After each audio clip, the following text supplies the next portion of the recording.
نماز میں پاؤں کتنے کھولنے چاہیے؟ آپ 11 نمبر کی سائیکل سے جا رہے ہیں، 11 نمبر کی سائیکل جانتے؟ اب 11 نمبر کی سائیکل سے جا رہے ہیں اور چلتے چلتے اسٹاپ ہو گئے، تو جتنا فاصلہ ہے اتنا ہی نماز میں 2 قدموں میں فاصلہ رہے۔ ظاہر رانیں پتلی ہیں تو پیر قریب رکھ کر چلے گا تو نماز میں کھڑا ہوگا تو فاصلہ بھی کم رہے گا، اور رانیں موٹی موٹی ہیں تو وہ تو چلے گا ہی پھڈا، تو جب کھڑا ہوگا تو اس کے پیروں میں فاصلہ بھی زیادہ ہوگا۔ اب اسے تم کہو کہ نہیں نماز میں 4 انگل فاصلہ رہے تو بیچارہ کیسے کھڑا رہے گا؟ لہذا قاعدہ کلیہ سمجھو، آدمی چل رہا ہے، چلتے چلتے ایک دم اسٹاپ ہوئے، سامنے کوئی آدمی آ گیا، کھڑا ہو گیا، تو کتنا فاصلہ ہوتا ہے؟ اتنا ہی فاصلہ رہنا چاہیے، نہ کم نہ زیادہ۔ کوئی بالکل نہیں کھولتا، یہ تو میرے خیال سے غلط ہے۔ ایسا تو کوئی نہیں ملے گا کہ دونوں پیر ملا کر کے قیام میں کھڑا رہے، ایسا تو آپ کو کوئی نہیں ملے گا۔ کوئی اتنا کھولتا ہے کہ ہاتھی گزر جائے، وہ ان کا سیمبل ہے۔ یہ جو اتنا کھولتا ہے کہ ہاتھی گزر جائے، یہ اس کا سیمبل ہے۔ 3 سیمبل ہیں: اوپن ہیڈ، ٹوپی ہوگی تب بھی کھلے سر رہیں گے اور کھلے سر نماز پڑھیں گے۔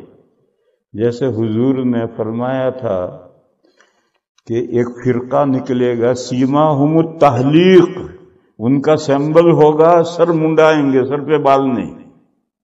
تو انہوں نے سیمبل بنا رکھا ہے سر منڈانے کو، ایسا ہی انہوں نے سیمبل بنا رکھا ہے کہ کھلے سر ہر حال میں رہنا، نماز بھی کھلے سر پڑھنی، سب کچھ کھلے سر پڑھنا۔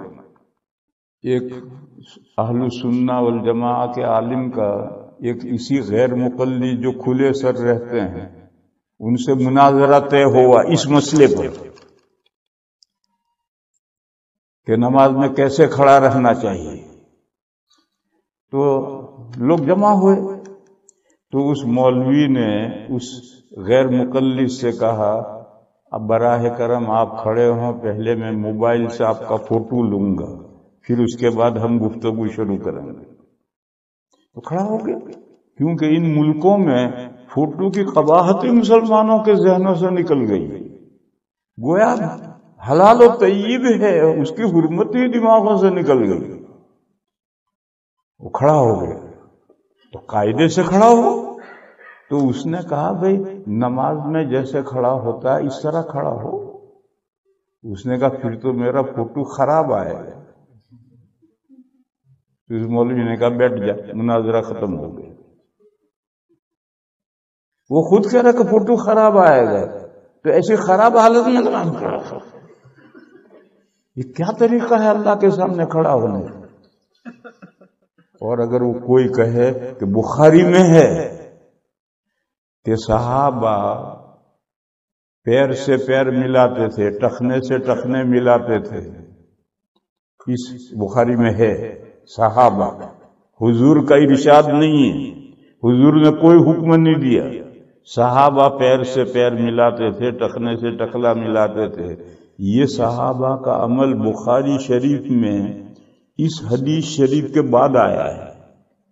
نبی پاک صلی اللہ تعالی علیہ وسلم نے فرمایا، استقیموا فإنی اراکم من وراء ظہری، صفیں سیدھی رکھو، میں تمہیں پیٹھ پیچھے دیکھتا ہوں۔ یہ حدیث ذکر کی ہے۔ پھر اس کے بعد میں یہ ہے کہ صحابہ پیر سے پیر ملاتے تھے، ٹخنے سے ٹخنا ملاتے تھے۔ بخاری کے تمام شارحین نے کہا کہ اس کا مطلب ہے صحابہ اس طرح سے صفیں سیدھی کرتے تھے، دائیں طرف کا پیر اپنے ساتھی کے پیر کے ساتھ یہاں سے لے کر یہاں تک ملاؤ، اور ٹخنا ٹخنے کے مقابل ملاؤ، پھر ادھر کا پیر ادھر لے جاؤ، اور ٹخنا۔ حضور کے زمانے میں یہ صفیں نہیں تھی، نشان نہیں تھے، مسجد نبوی میں ریت بچھی ہوئی تھی، تو میدان میں نماز پڑھنی ہو اور صفیں سیدھی کرنی ہو تو صفیں سیدھی کرنے کا یہ طریقہ ہے کہ ایک پیر ادھر لے جاؤ، وہ اپنا پیر لائے، دونوں پیر برابر کرو، اور پیر تو چھوٹے بڑے ہوتے ہیں تو ٹخنا ٹخنے سے لگاؤ، ادھر کا ادھر لگاؤ، پھر صحیح کھڑے ہو جاؤ۔ اور اس ایک طرف سے ٹخنے میں سوئی ڈالی جائے تو سب ٹخنوں میں سوئی چلی جائے تو سب بالکل سیدھی ہو۔ تو یہ جو بخاری شریف میں ہے وہ تو سب سیدھی کرنے کا طریقہ ہے۔ بخاری کے شارح، بہت بڑے شارح حافظ ابن حجر علیہ الرحمہ نے اس حدیث کا یہی مطلب بیان کیا ہے۔ دیکھو یہ لوگ جو ہیں یہ انگلیاں ملاتے ہیں، ان انگلیوں کو پیر کہتے ہیں۔ انگلیوں کا تو کہیں کوئی تذکرہ نہیں آیا۔ پیر یعنی یہاں سے یہاں تک پیر ملاؤ اور پیر کے ساتھ ٹخنا بھی ملاؤ۔ کوئی ملا کر کے کھڑے رہ کر دکھائے، پورا پیر پیر سے ملا ہے، ٹخنا بھی ٹخنے سے لگنا چاہیے، ملا کر کے کوئی دکھائے، مرغی بنے بغیر نہیں ملا سکتا۔